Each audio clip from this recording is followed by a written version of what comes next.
They laughed at the modest cleaning lady until, during an important meeting, she said one sentence that left the director speechless. Tension hung thick in the spacious conference hall of a large corporation. Around a massive black glass table sat serious people in suits, flipping through documents and exchanging curt phrases. These were important negotiations with foreign partners that would decide the fate of a major contract. In the corner of the room, almost invisible, stood Camille, the cleaning lady. She held a tray of coffee cups that needed to be cleared away. Her hunched figure blended into the beige walls, and the dim light only emphasized her invisibility. The discussion at the table was becoming more heated, but the foreign partners were clearly losing patience. Their English speech was faster than the interpreter's translation, and their faces showed growing irritation. The company's director, Alexander, tried to maintain composure, but his anxious gaze kept drifting toward the interpreter. "Maybe we should take a break," one of the partners finally suggested in English. Camille, who had worked in this office for many years, was quietly following their dialogue. While clearing the cups, she caught key words with the edge of her hearing. Suddenly, her eyes widened. She realized the interpreter had made a serious mistake that could ruin the entire deal. "Excuse me," came her calm voice. All heads turned sharply in her direction. A few employees raised their eyebrows, exchanging puzzled looks.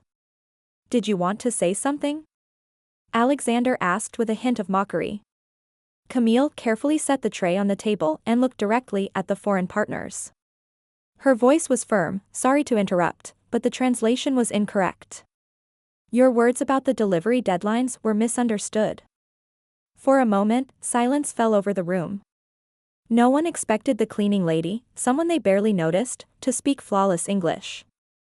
The director froze. The partners exchanged surprised glances, then suddenly smiled. "She's right," said one of them. "That's exactly what I meant." Camille, feeling the attention of everyone in the room, continued, "Perhaps I could help, if you'd allow me." The director didn't know what to say. His face showed a mix of shock, disbelief, and confusion. "Go on," one of the partners finally said. Camille straightened up and, as if shedding her habitual modesty, began to speak with confidence.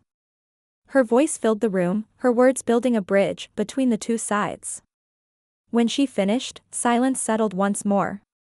The director slowly turned to her, as if seeing her for the first time. "Who the hell are you?" he asked, astonished. A faint smile appeared on Camille's lips. "Just a cleaning lady," she replied. After the meeting, Camille returned to her usual duties. She carried an old, slightly squeaky bucket of water, and the corridors were filled with the scent of detergent. It seemed that nothing had changed, yet now, everyone noticed her. Employees who used to ignore her now stopped and looked at her closely, as if trying to see something they had missed before.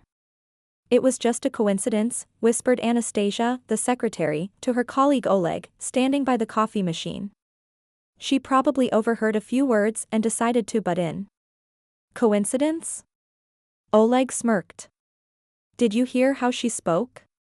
Better than our translator. We should have sent her to lead the meeting." Anastasia shrugged, but her eyes now followed Camille's every move. Camille was 55. She had been working in the office for over 5 years. Outwardly, no one would call her remarkable, short, slightly stooped, with a tired face and hair tied back in a simple ponytail. She always wore the same blue work dress and old shoes that had seen better days.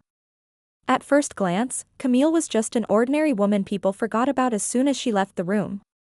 But behind her calm gaze hid a story no one knew. In her youth, Camille had been a university professor of English at a prestigious institution. Her students loved her, her colleagues respected her. She not only taught but also worked as a professional interpreter, attending international conferences and accompanying delegations. But her life changed the day she refused to sign falsified reports demanded by the department's leadership. Her attempt to stay honest ended with dismissal and the label of a problem employee. Finding a new teaching job became impossible. She had to settle for work where no one asked for diplomas or recommendations. Cleaning became her way to survive. Every day, Camille arrived early, before the office woke up, and left late, when everyone else had gone home. Her work was invisible, but always perfect. She listened to conversations without ever interfering. Sometimes the employees' careless remarks hurt her, but she learned to ignore them. "Hey, Camille, do you even know how to use that vacuum?" Oleg once asked mockingly as she replaced the bag in the old machine. "I do," she answered quietly without looking up.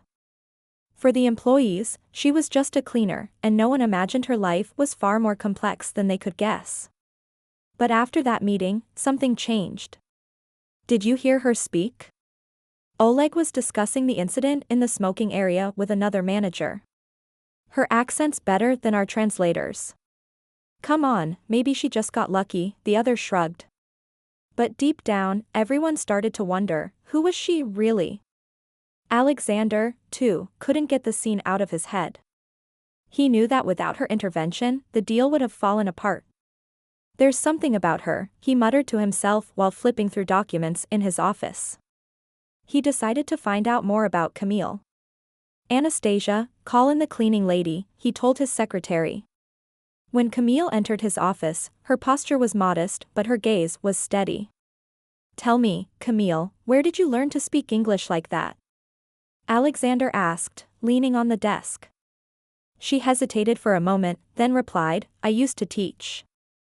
"Teach?" he repeated in surprise. "Then why are you here?" Her eyes darkened slightly, but she didn't look away. "Sometimes life doesn't give you a choice," she said quietly. Those words stuck in his mind, making him think about how little he knew about the people around him. After that conversation, Alexander began to notice her, truly notice her, for the first time in 5 years. Not as a cleaner, but as the woman who had once saved him from failure. Her calm tone and steady gaze stayed with him. A few days later, he asked Anastasia to find out more about her. "Did she have another life before this job?" the secretary asked curiously. "Obviously," Alexander replied shortly.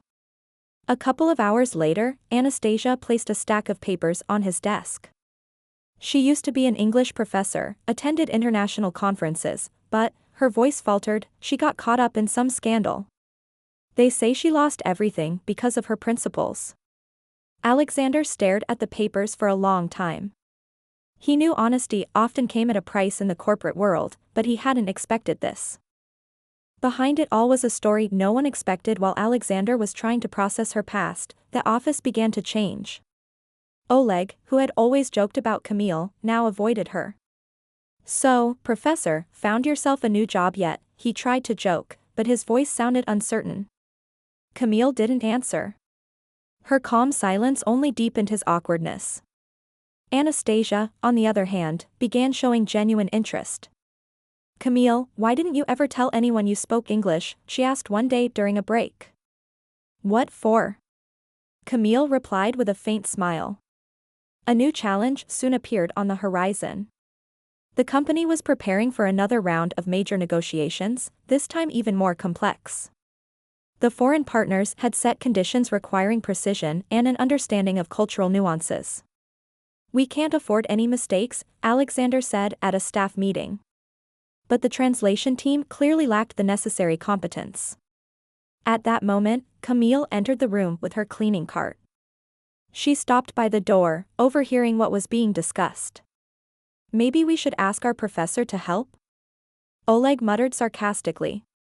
Everyone laughed, until Alexander raised his hand to silence them. "Camille, do you have time tomorrow?" he asked. She looked at him with mild surprise. "Yes," she said simply. The next day, Camille found herself at the center of attention. She was given a small office to prepare in, and for the first time in years, she felt part of something meaningful again. Anastasia brought her documents, and Camille began studying them with professional precision. "Do you really understand all this?" Anastasia asked, watching her work through the texts. "Of course," Camille replied calmly. There was so much quiet confidence in her voice that Anastasia felt a flicker of shame for how she had treated her before. When the day of negotiations arrived, Camille entered the conference room once again, but not as a cleaner this time. She took a seat beside the director, papers and a notepad laid neatly in front of her. When the discussion began, she translated with such accuracy and composure that even the professional interpreters could not have done better. Everyone watched her in admiration. When the meeting ended and the partners shook hands, Alexander turned to her. "Camille, you saved us." She smiled modestly. "I just did what I know how to do," she said. After the brilliantly handled negotiations, everyone was talking about her. Her calmness, professionalism, and ability to connect with foreign partners left a lasting impression. Those who had once looked down on her now couldn't hide their surprise, or their respect. But Camille didn't change her routine. She still mopped the floors, dusted the desks, and brought in coffee. "You could easily find a better job," Anastasia said one day, stopping by the supply room. Camille smiled and nodded. "Maybe. But for now, I'm comfortable here." Alexander couldn't stop thinking about her story, her abilities, and her humility. He, a man who had always valued status and success above all else, suddenly realized how often he judged people by appearances. "Anastasia, please ask Camille to come to my office," he said one morning. When Camille entered, he gestured for her to sit. "Camille, I'd like to offer you a position in our international relations department. Your knowledge and experience would be invaluable." She looked at him attentively. "Thank you," she said quietly, "but I must decline." "Decline?" Alexander was genuinely surprised. "Why?" Camille smiled. "I appreciate your offer, but my work here means more to me than it seems." "More," he frowned. "Yes. Cleaning keeps me grounded. It reminds me that not everything important in life is about achievements." Her words struck him deeply. Alexander realized that the woman before him had found an inner peace he himself was still searching for. Camille became a quiet symbol of change in the company. The colleagues who had once laughed at her now looked at her with respect. "You know that's Camille?" Oleg said one day in the smoking area. "She's incredible." "Yeah," Anastasia replied softly. "We should have realized that sooner." A few weeks later, the company received an invitation to a major international forum. Alexander turned to Camille once again. "Camille, we need you. The forum is an opportunity not only for the company, but for you as well." After some thought, she agreed, but with one condition. "I'll participate," she said, "but I'll remain in my role. No need to make me a star." Alexander smiled. "As you wish." At the forum, Camille once again astonished everyone. Her eloquence, precise translation, and ability to build bridges made her the quiet center of attention. After the forum, she returned to the office, calm and at peace. She knew she had done what she could. "Camille, why do you hold on to this job?" Alexander asked her as they were leaving the hall. "Because sometimes being true to yourself is a greater achievement than any career," she replied. After the international forum, Camille returned to her usual work. But the atmosphere in the office had changed. People no longer saw her as just a cleaner, they saw her as someone whose contribution was invaluable. Still, Camille never allowed herself to become complacent. Alexander often reflected on her words. Her refusal to accept a prestigious position made him reconsider his own values. "Why are some people so strong?" he murmured one evening, alone in his office. He realized that his view of his employees, of their roles and worth, had been shallow. It wasn't just Camille who changed in his eyes, it was the entire way he saw leadership. "She's found something I still lack," he admitted to his deputy. Camille became an invisible leader for the team. Her colleagues no longer mocked her, instead, they sought her advice. "Camille, how do you stay so calm through everything?" Anastasia asked one afternoon. "I simply know who I am and what matters to me," Camille replied with a gentle smile. Oleg, who had once made cutting jokes, came to her one day. "I'm sorry if I was ever unfair to you," he said sincerely. "We all learn, Oleg," she answered softly, leaving him slightly humbled. A month after the forum, Alexander called Camille into his office again.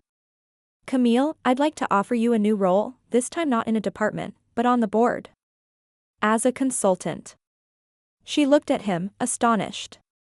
On the board, she repeated. You've shown that you see more than others. You have experience none of us possess. I want you to help us, not just with language, but with people, he explained. Camille thought for a long moment. I agree, she said finally, but on one condition. I'm listening. I'll keep my current duties. I don't want to lose touch with reality. Alexander laughed. Camille, you're extraordinary. As you wish. With Camille joining the board, many things began to change. The company started focusing more on people, on values, empathy, and growth. Sometimes, those we fail to notice turn out to be the most important, Alexander said at one of the meetings. Despite recognition and new opportunities, Camille continued living as she always had. She worked quietly, her presence steady, her words few but meaningful. One evening, leaving the office, she stopped and looked up at the starry sky. Being yourself, that's what truly matters, she whispered and smiled. Camille left behind not only spotless offices but also clearer minds. She had taught everyone that you should never judge a person by their role, their clothes, or their title. The final scene shows Camille walking home along a quiet street, a small bag in her hand. Her posture is calm, her face serene. A voice echoes softly, it doesn't matter what you do, what matters is who you are.